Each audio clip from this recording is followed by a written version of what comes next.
একটা সেকেন্ড ভাবেন, এই দেখতে দেখতে আমি যেদিন মরে যাব সেদিনও পৃথিবীতে সূর্য উঠবে, চাঁদ উঠবে, সূর্য ডুববে, চাঁদ ডুববে, পৃথিবীর দোকানপাটগুলো খুলবে, মানুষের ব্যস্ততম জিন্দেগি সবই হবে, শুধু আনিসুর রহমান স্তব্ধ পড়ে থাকবে।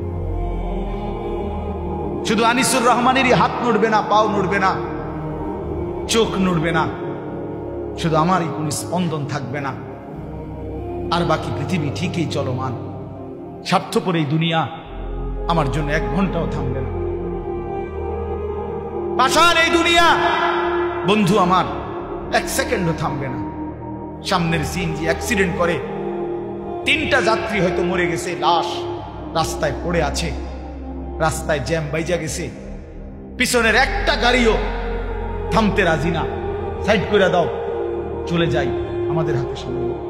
ওরে ভাই মরে গেছে তো, আরে মরে যাক বেটা, পুলিশ কই বেটা, রাস্তা ক্লিয়ার করতে কবে না। এরই নাম দুনিয়া, ঠিক না? এরই নাম দুনিয়া ভাই। স্বার্থপর, স্বার্থপর, স্বার্থপর, স্বার্থপর। আপনারে যেদিন দুপুরবেলা আসরের নামাজের পরে আপনার ছেলে মেয়ে বউ বাচ্চা সারাদিন কাঁদছে, ওরা আসরের পরে আপনার জানাজা পড়ছে, দাফন করছে, এই মানুষগুলো যেগুলো কাঁদছে, এই দেখবেন রাত 9টা বাজে, ওই দিন ওরাও ভাত খাইতে আছে। কি পাশের ঘর থেকে ভাত আইনা দিছে, ফার্মের মুরগা, তেলাপিয়া মাছ, মসুরির ডাল, সাদা ভাত, সবাই বসাইয়া খাওয়াইতেছে।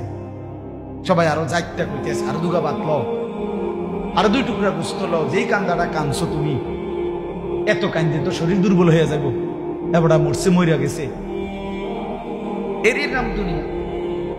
আমি তো কত সময় বলছি, কোন ব্যক্তি, যে ব্যক্তি ঘর সাজাইছে, ফার্নিচার সাজাইছে, পুরা ঘরে আসবাবপত্র দিয়া সাজাইয়া গেছে, খাট, পালং, সোফা, ফার্নিচার, ফ্রিজ, এসি, আলমারি, চায়ের কাপ, লবণের বাটি, কাচের প্লেট, আল্লাহর কসম ভাই 20 বছর পরে যদি কবর থেকে উঠা আইসা এই লোকটা নিজের ঘরে আইসা দেখে, দেখবে তার সাজানো ফার্নিচার কিচ্ছু নাই, কিচ্ছু নাই।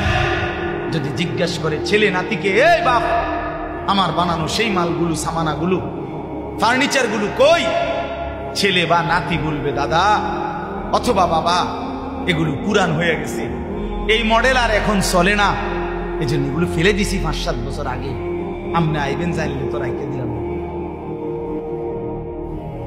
কি মিথ্যা বললাম? এর নাম